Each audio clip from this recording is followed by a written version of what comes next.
ನಿಮ್ಮ ಕೂದಲು ಕಪ್ಪಗಾಗ್ಬೇಕು ಅಂತ ನಿಮ್ಗೆ ಏನಾದ್ರು ಆಸೆ ಇದೆಯಾ? ಹಾಗೇನೋ ಕೂದಲು ತುಂಬಾನೇ ದಟ್ಟವಾಗಿ ಉದ್ದವಾಗಿ ಬೆಳಿಬೇಕು ಅಂತ ನಿಮ್ಗೆ ಆಸೆ ಇದ್ರೆ ಈ ಎಣ್ಣೆನ ಮಾಡ್ಕೊಂಡು ಹಚ್ಕೊಂಡ್ರೆ ನಿಮ್ಮ ಕೂದಲು ತುಂಬಾನೇ ದಟ್ಟವಾಗಿ ಕಪ್ಪುದಾಗಿ ಮತ್ತೆ ತುಂಬಾನೇ ಉದ್ದವಾಗಿ ತುಂಬಾನೇ ತಿಕ್ಕಾಗಿ ಬೆಳೆಯುತ್ತೆ ಅಂತಾನೆ ಹೇಳ್ಬೋದು.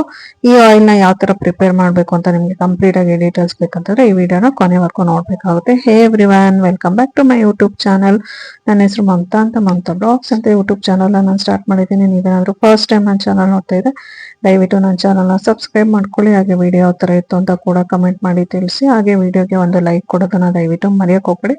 ಯಾಕಂದ್ರೆ ನೀವು ಕೊಡುವಂತ ಒಂದು ಲೈಕು, ಕಮೆಂಟ್ಸು ಮತ್ತೆ ಸಬ್ಸ್ಕ್ರಿಪ್ಷನ್ ಇಂದಾನೆ ನಾವಿನ್ನು ಇದೇ ತರ ಅತಿ ಹೆಚ್ಚು ಇನ್ಫಾರ್ಮೇಟಿವ್ ವಿಡಿಯೋಸ್ ನ ಮಾಡೋದಕ್ಕೆ ಎನ್ಕರೇಜ್ಮೆಂಟ್ ಅಂತಾನೆ ಹೇಳ್ಬೋದು. ಇವತ್ತು ನಾನು ತಗೊಂಡ್ಬಂದಿರೋಂತಹ ವಿಷಯ ಏನಪ್ಪಾ ಅಂತಂದ್ರೆ, ತುಂಬಾ ಜನಕ್ಕೆ ಕೂದಲಿದ್ರ ಸಮಸ್ಯೆ ಇರುತ್ತೆ, ಬಿಳಿ ಕೂದಲು ಸಮಸ್ಯೆ ಇರುತ್ತೆ, ಹಾಗೆ ತಲೆಯಲ್ಲಿ ಕೂದಲು ಇದ್ರೂ ಕೂಡ ಥಿಕ್ನೆಸ್ ಇರೋದಿಲ್ಲ. ಸೊ ಆ ಸಮಸ್ಯೆಗೆ ಒಂದು ರಾಮಬಾಣ ಅಂತಾನೆ ಹೇಳ್ಬೋದು, ಹೋಮ್ ಮೇಡ್ ರೆಸಿಪಿ ಅಂತಾನೆ ಹೇಳ್ಬೋದು. ಇದನ್ನ ಮಾಡ್ಕೊಳ್ಳೋದು ತುಂಬಾನೇ ಈಸಿ. ಏನಿಲ್ಲ, ಈ ಆಯಿಲ್ ನ ಮಾಡ್ಕೊಂಡು ನೀವು ವಾರದಲ್ಲಿ 2 ರಿಂದ 3 ಸಲ ತಲೆಗೆ ಹಚ್ಕೋತಾ ಬಂದ್ರೆ ನಿಮ್ಮ ಕೂದಲು ನೀವೇ ಇಮ್ಯಾಜಿನ್ ಮಾಡ್ಕೊಳಕ್ಕಾಗಲ್ಲ, ಅಷ್ಟು ಚೆನ್ನಾಗಿ ಬೆಳೆಯುತ್ತೆ ಅಂತಾನೆ ಹೇಳ್ಬೋದು. ಈ ಎಣ್ಣೆನ ಮಾಡೋದಕ್ಕೆ ಏನ್ ತುಂಬಾ ಇಂಗ್ರೀಡಿಯೆಂಟ್ಸ್ ಬೇಕು ಅಂತಾನು ಹೇಳಕ್ ಆಗಲ್ಲ.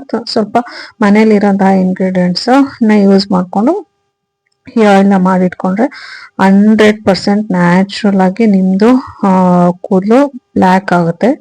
ಸೊ ತಿಕ್ಕಾಗಿ ಬೆಳೆಯುತ್ತೆ, ಮತ್ತೆ ಲಾಂಗ್ ಆಗು ಕೂಡ ಬೆಳೆಯುತ್ತೆ ಅಂತಾನೆ ಹೇಳ್ಬೋದು. ಯಾಕಂತಂದ್ರೆ ನಾನು ಸುಮ್ಮನೆ ಹೇಳ್ತಾ ಇಲ್ಲ, ಈ ಆಯಿಲ್ ನ ನಾನು 10 years ಇಂದ ಇದೇ ತರ ರೆಡಿ ಮಾಡ್ಕೊಂಡು ಯೂಸ್ ಮಾಡ್ತಾ ಇದ್ದೀನಿ. ಇದು ಒಳ್ಳೆ ರಿಸಲ್ಟ್ ಕೊಟ್ಟಿದೆ ಅಂತಾನೆ ಹೇಳ್ಬೋದು.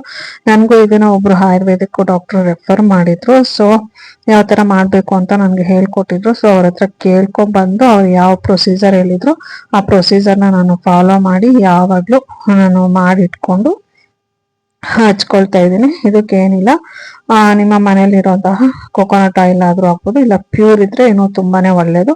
ಇಲ್ಲ ನಿಮ್ಮ ಹತ್ರ ಪ್ಯೂರ್ ಇಲ್ಲ ಅಂತಂದ್ರೆ ನೀವು ನಾರ್ಮಲ್ ಆಗಿ ಯಾವ ಕೊಕೊನಟ್ ಆಯಿಲ್ ಯೂಸ್ ಮಾಡ್ತೀರಾ ಆ ಕೊಕೊನಟ್ ಆಯಿಲ್ ನ ಇದನ್ನ ಮಾಡೋದಕ್ಕೆ ಮೈನ್ ಆಗಿ ಒಂದು ಕಬ್ಬಿಣದ ಬಾಣ್ಲಿ ಬೇಕಾಗುತ್ತೆ.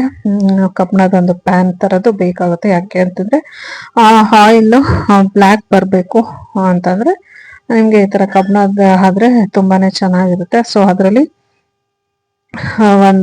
ಒಂದಷ್ಟು ಆಯಿಲ್ ನ ತಗೊಳ್ಳಿ. ನಿಮ್ಗೆ ಎಷ್ಟು ಕ್ವಾಂಟಿಟಿ ಬೇಕೋ ಅಷ್ಟು ಕ್ವಾಂಟಿಟಿ. ನಾನಿಲ್ಲಿ ಸ್ವಲ್ಪ ಮಾಡಿದ್ದೀನಿ, 100 ಇಲ್ಲ 150 ml ಅಷ್ಟು ಮಾತ್ರ ಮಾಡ್ಕೊಂಡಿದ್ದೀನಿ. ಯಾಕಂತಂದ್ರೆ ನಾನು ಖಾಲಿ ಆದ ತಕ್ಷಣ ಮತ್ತೆ ಮಾಡ್ಕೊಳ್ತೀನಿ, ತುಂಬಾನೇ ಮಾಡಿ ಸ್ಟಾಕ್ ಅಲ್ಲಿ ಇಟ್ಕೊಳ್ಳೋದಿಲ್ಲ. ನಾನು ನಮ್ಮ ಮನೇಲಿ ಎಲ್ರು ಇದೇ ಯೂಸ್ ಮಾಡೋದು.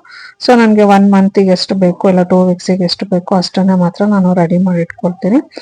ಸೊ ಇದಕ್ಕೆ ಪ್ಯೂರ್ ಕೊಕೊನಟ್ ಆಯಿಲ್ ನ ಹಾಕೋಬೇಕು. ಅದಾದ ನಂತರ ನಿಮ್ಮ ಹತ್ರ ಆಲಿವ್ ಆಯಿಲ್ ಇದ್ರೆ ಸ್ವಲ್ಪ ಆಲಿವ್ ಆಯಿಲ್ ಕೂಡ ಆಡ್ ಮಾಡ್ಕೊಳ್ಳಿ. ಆಮೇಲೆ castor oil, pure castor oil ಎಲ್ಲ ಕಡೆ ಸಿಗುತ್ತೆ, ಇಲ್ಲ ಅಂತಂದ್ರೆ ಗಾಣಗಳಲ್ಲೂ ಸಿಗುತ್ತೆ. ಸೊ ಅದನ್ನ ಒಂದ್ ಸ್ವಲ್ಪ ಕ್ವಾಂಟಿಟಿ, ನಿಮ್ದು ಬಾಡಿ ಏನಾದ್ರು ತುಂಬಾ ಕೂಲ್ ಆಗಿದ್ರೆ ಕ್ಯಾಸ್ಟರ್ ಆಯಿಲ್, ಹರಳೆಣ್ಣೆ ಏನ್ ಹೇಳ್ತಾರೆ ಅದನ್ನ ಸ್ವಲ್ಪ ಕಡಿಮೆ ಪ್ರಮಾಣದಲ್ಲಿ ಹಾಕೊಳ್ಳಿ. ನಿಮ್ ಬಾಡಿ ಏನಾದ್ರು ಸ್ವಲ್ಪ ಜಾಸ್ತಿ ಹೀಟ್ ಇತ್ತು ಅಂದ್ರೆ ಸ್ವಲ್ಪ ಜಾಸ್ತಿ ಪ್ರಮಾಣದಲ್ಲೇ ಮಿಕ್ಸ್ ಮಾಡಿದ್ರೆ ಏನೋ ಪ್ರಾಬ್ಲಮ್ ಇಲ್ಲ. ಬಟ್ ಯಾಕಂತಂದ್ರೆ ಅದು ಸ್ವಲ್ಪ ಕೋಲ್ಡ್ ಪ್ರಾಪರ್ಟಿ ಇರೋದ್ರಿಂದ ನಿಮ್ಮ ಬಾಡಿಗೆ ಅನುಗುಣವಾಗಿ ನೀವು ಮಿಕ್ಸ್ ಮಾಡ್ಕೋಬೇಕಾಗುತ್ತೆ. ಅದಾದ ನಂತರ ಏನಿರುತ್ತೆ, ಆ ಎಣ್ಣೆನ ಬಾಯ್ಲ್ ಮಾಡಕ್ಕೆ ಇಟ್ಬಿಡಿ. ಅದನ್ನ ಇಟ್ಬಿಟ್ಟು ಮಿಕ್ಸ್ ಮಾಡಿ, ಮೂರನ್ನು ಚೆನ್ನಾಗಿ ಮಿಕ್ಸ್ ಮಾಡಿ ಎಣ್ಣೆನ ಬಾಯ್ಲ್ ಮಾಡಕ್ಕಿಟ್ಟು ಆ ನಂತರ ಏನಂತಂದ್ರೆ ಮನೆಯಲ್ಲಿರುವಂತಹ ಕರ್ಬೇವಿನ ಸೊಪ್ಪು, ಬೇವಿನ ಸೊಪ್ಪು, ಮತ್ತೆ ಸ್ವಲ್ಪ ಆನಿಯನ್, ಆಮೇಲೆ ಮೆಂತ್ಯ, ಆ ನಂತರ ಸ್ವಲ್ಪ ತುಳಸಿ ಎಲೆ, ಅದಾದ ನಂತರ ಮೆಹಂದಿ ಸೊಪ್ಪು, ಇದನ್ನೆಲ್ಲಾನು ನೀಟಾಗಿ ಚಿಕ್ಕದಾಗಿ ಕುಟ್ಕೊಳ್ಳಿ.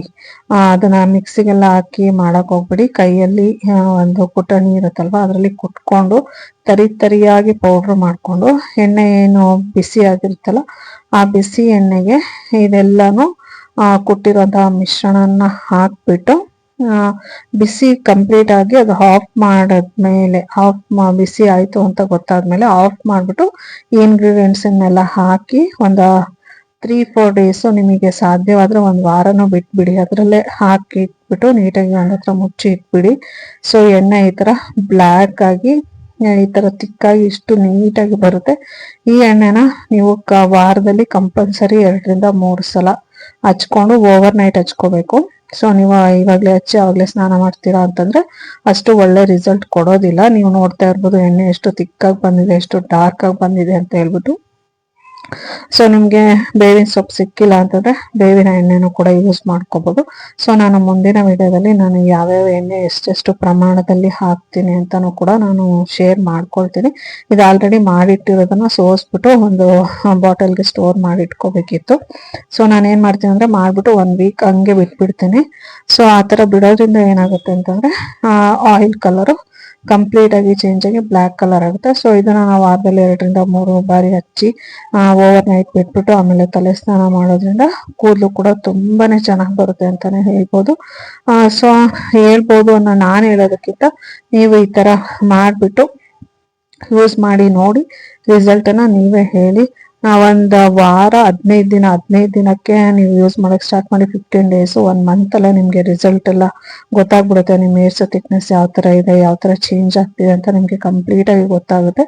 ಸೊ ಐ ಹೋಪ್ ಎಲ್ರಿಗೂ ವಿಡಿಯೋ ಇಷ್ಟ ಆಗಿರುತ್ತೆ ಅಂತ ನಾನು ಭಾವಿಸ್ತೀನಿ. Thank you all. See you in the next blog. ಧನ್ಯವಾದಗಳು.